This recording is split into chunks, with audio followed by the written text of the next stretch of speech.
पूर्व सीआरपीएफ जवान एवं कैंटीन संचालक की कुछ दिन हुए पूर्व दिन दहाड़े हत्या के मामले में पुलिस ने खुलासा कर लिया है। कैंटीन संचालक जितेंद्र पासवान की हत्या उसके दोस्त ने ही मृतक के पत्नी से प्यार के दौरान सुपारी देकर शूटर से कराई थी। पुलिस ने मृतक के दोस्त एवं सीआरपीएफ जवान दयानंद पासवान के साथ साथ 3 शूटर को भी गिरफ्तार करने में सफलता प्राप्त की है। गिरफ्तारी के दौरान पुलिस ने हत्याकांड में उपयोग हुई हथियार एवं कारतूस का खोखा भी बरामद कर लिया है। यह हत्या 5 लाख रुपए सुपारी में तय किया गया था, जिसमें 3 लाख दे दिया गया था, जबकि 2 लाख रुपए अभी भी देना बाकी था। इसका खुलासा गिरफ्तार शूटरों ने किया। इस घटना में शामिल अन्य लोगों की गिरफ्तारी के लिए पुलिस लगातार छापेमारी कर रही है। पुलिस अधीक्षक मीनू कुमार ने कैंटीन संचालक की हत्या के मामले का उद्भेदन करने के बाद प्रेस वार्ता कर बताई कि पूर्व सीआरपीएफ जवान एवं कैंटीन संचालक के दोस्त एवं सीआरपीएफ के जवान दयानंद पासवान की मुख्य साजिशकर्ता के रूप में पहचान हुई है। मृतक के पत्नी से सीआरपीएफ जवान दयानंद पासवान का प्यार था और इसी बात को लेकर मृतक के ममेरे भाई लवकुश पासवान के साथ मिलकर शूटर को बुलाया था।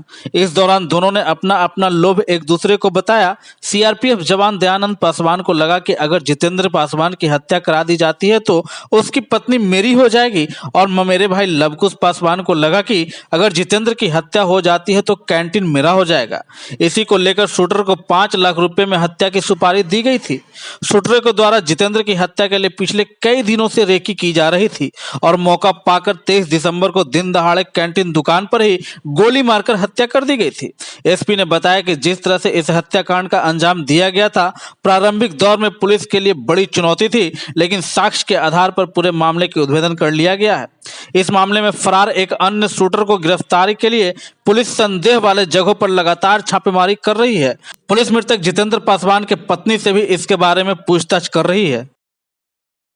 प्रतिवेदित हुई थी हत्या की दिन दहाड़े, जो हमारा NH 83 है, उसी में एक कैंटीन संचालक थे, पूर्व पैरामिलिट्री के एक जवान थे जो कैंटीन चलाते थे, और उनकी हत्या सुबह 10 बजे के आसपास उनके कैंटीन में कर दी गई थी गोली मारकर।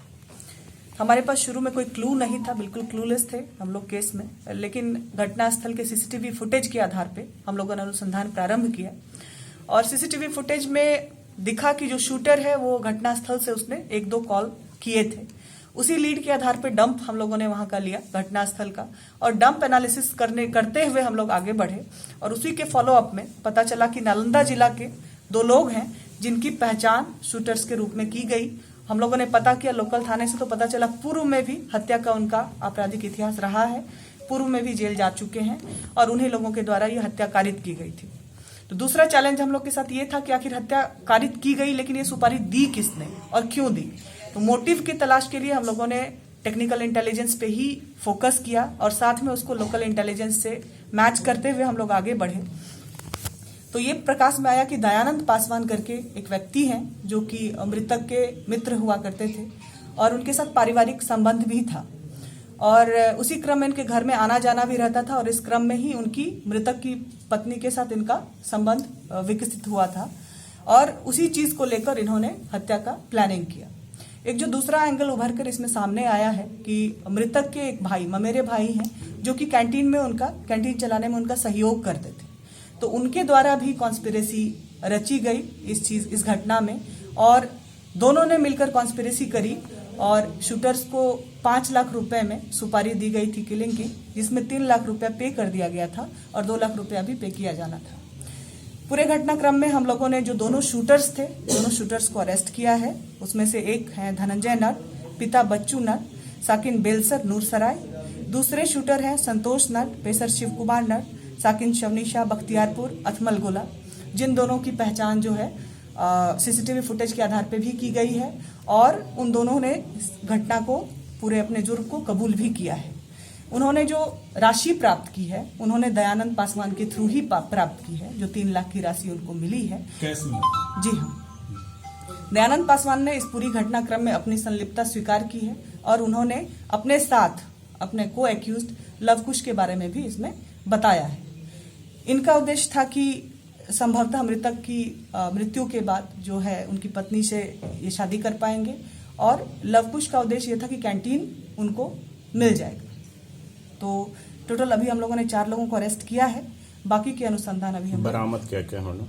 घटना के क्रम में जो निकले वहां से, जो शूट किया गया जिस हथियार को, उसको फेंकते हुए निकले थे। तो बाद में पूछताछ के बाद कन्फेशनल स्टेटमेंट के आधार पे हम लोगों ने रिकवरी की है, आर्म्स रिकवर हुआ है। उसके लिए हम लोगों ने अलग से आर्म्स एक्ट का केस दर्ज किया है। इस पूरे मामला में मैडम जो है मृतका की पत्नी का क्या रोल रहा है इसमें? मृतिका की पत्नी का जो अब तक हम लोग अनुसंधान कर पाए हैं, संभवतः उनको इस कॉन्स्पिरेसी की नहीं थी जानकारी, जो अब तक के अनुसंधान में आया है। आगे भी अनुसंधान हम लोग जारी रखेंगे और जो भी चीजें इसमें आएंगी उसके आधार पर। कहाँ से पकड़े गए लोग? नालंदा जिले से और अपने जिले ये से। मुख्य षड्यंत्र करता जो है दयानंद पासवान, ये अभी क्या कर रहा है? ये वर्तमान में पैरामिलिट्री में कार्यरत हैं। कहाँ में है उन्हें? झारखंड में पदस्थापित थे। जिला स्तरीय है या राज्य स्तरीय? जी वो लोग क्या कहते हैं, सुपारी लेके कहीं भी किलिंग करते हैं।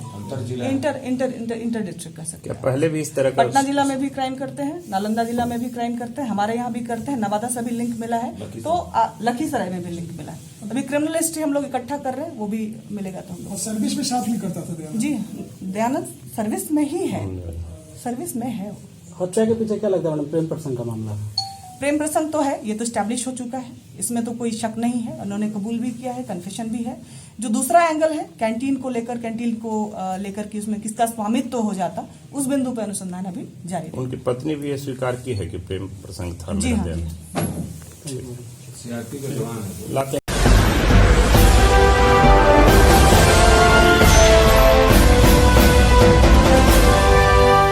जहानाबाद शहर के हॉस्पिटल मोड़ स्थित डॉक्टर मणिकांत के क्लिनिक में इलाज के दौरान 6 माह के एक बच्चे की मौत हो गई।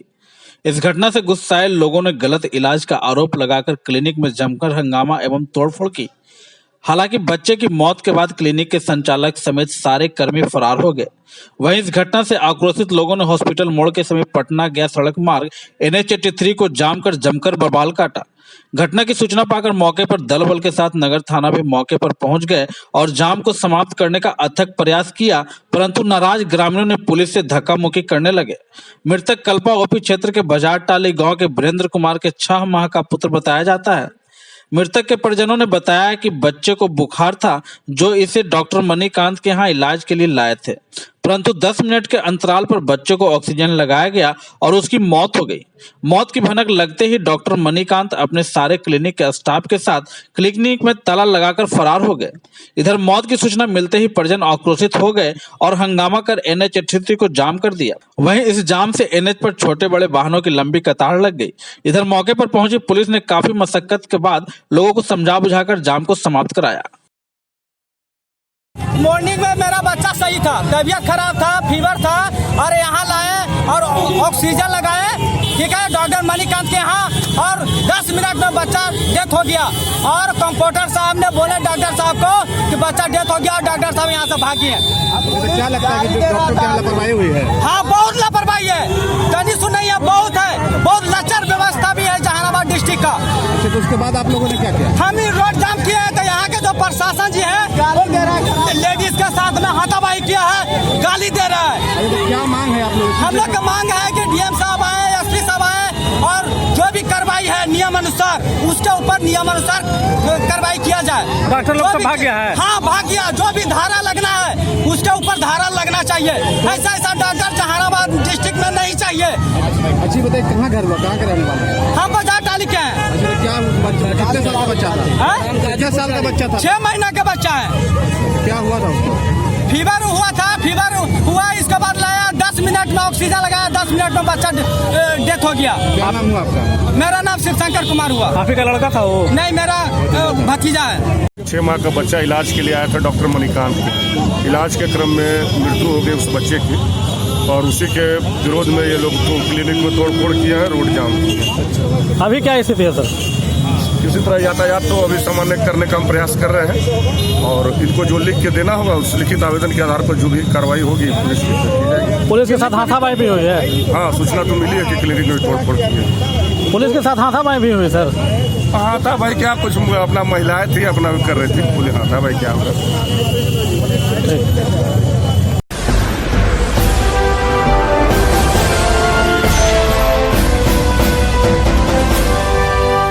जहानाबाद नगर थाना क्षेत्र के राजा बाजार के कृष्णा नगर मोहल्ले में नंदन शर्मा के मकान में रह रहे किरदार के रूप में पालीगंज थाना अंतर्गत सिकरिया गांव निवासी कौशल कुमार के कमरे में चोरी हो गई। आपको बताते चले कि कौशल कुमार नव वर्ष के अवसर पर अपना किराए के मकान बंद कर अपना गांव चला गया था।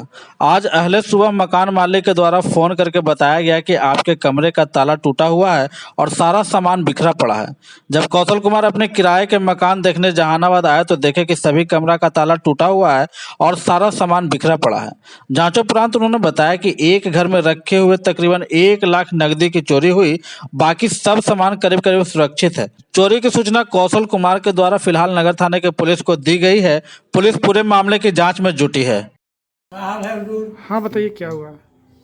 देखिए, हम 1 तारीख को बंद करके अपना रूम और वो बाहर का गेट हमने घर चला गया था अच्छी तरीके से लगा कर ताला, और वो भी। और आज एक कॉल आया मकान मालिक का कि आपका ताला टूटा हुआ है और आपके साथ चारों रूम का ताला टूटा हुआ है। तो फिर हम आए और आके देखें सही में तो मेरा कैश उसमें से 1,15,000 रुपया था, वो नहीं है।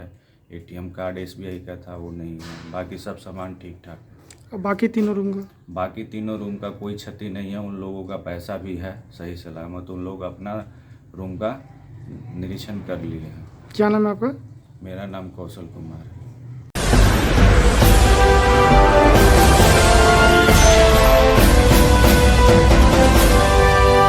बेलागंज थाना अंतर्गत जफरा गांव निवासी धीरेन्द्र कुमार उर्फ टेनी की ट्रेन से कटकर मौत हो गई। आपको बताते चले कि धीरेन्द्र कुमार अपने गांव से रोजाना मजदूरी करने के लिए पटना जाया करता था। पटना काम करने के लिए जाने के क्रम में किसी तरह धरनई हॉल्ट के पास ट्रेन से कटकर उसकी मौत हो गई। परिजनों ने बताया कि रोज की तरह मजदूरी करने के लिए पटना जाया करता था। जाने के क्रम में ही किसी तरह पैर फिसल जाने से ट्रेन से गिरा, जिससे ट्रेन से कटकर मौत हो गई। ट्रेन से कटकर हुई मौत की सूचना पर जहानाबाद GRP थाना की पुलिस घटनास्थल पर पहुंचकर शव को अपने कब्जे में ले पोस्टमार्टम के लिए जहानाबाद सदर अस्पताल भेजा, जहां से पोस्टमार्टम के बाद शव को परिजन के हवाले कर दिया गया है। हुआ कि हम लोग का अटेंडम कल या आज सुबह मालूम चला कि हाँ ऐसी बात हो चुकी है। ऐसे बात विचार होते रहता था कि पटना में काम करता था, ठीक है ना। और उस दिन बोला कि हाँ हम लोग से घरे आ रहे हैं भैया। तो घरे आते समय कब हुआ कब न हुआ, लेकिन हम लोग का आज सुबह में पता चला। तो क्या घटना घटी, मतलब क्या हुआ? रेल अब देख रहे हैं तो कि रेल कितने पटरी पे पड़े हुए हैं। आप लोगों को क्या सूचना मिली? सूचना मिली यही व्हाट्सएप पर लोग गए ना तो कहा कि रेल से कट गया। और सब भी है सर, मतलब कहाँ पे घटना घटता है? उमता धरना है। कहाँ के रहने वाले थे? बेलागंज थाना पड़ता है और जफरा गांव पड़ता है। क्या करते थे? लेबर के काम पटना में काम करते थे। घर से कब गए थे काम करते? वो काम तो कर रहा था तो हम वहाँ से तो बात होते रहता था, लेकिन घर से वहीं रहबे करता था भैया जी, वहीं रहता। क्या नाम था इसका? धीरेन्द्र कुमार, ऐसे टेनी के नाम से प्रसिद्ध है। अरे प्यार से लोग टेनिया बोलते थे। 23-24 में। आपका क्या नाम है? हमारा पवन कुमार।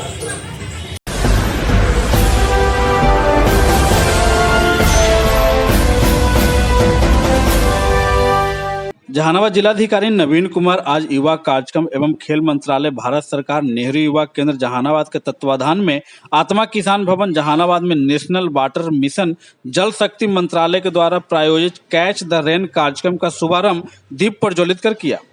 जिलाधिकारी ने आज के कार्यक्रम में उपस्थित युवाओं को राष्ट्रीय जल मिशन के तहत जल शपथ दिलाया गया। साथ ही युवाओं से अपील किया गया कि आप पर्यावरण के संरक्षण हेतु जल को बचाएं, अनावश्यक बर्बाद ना करें।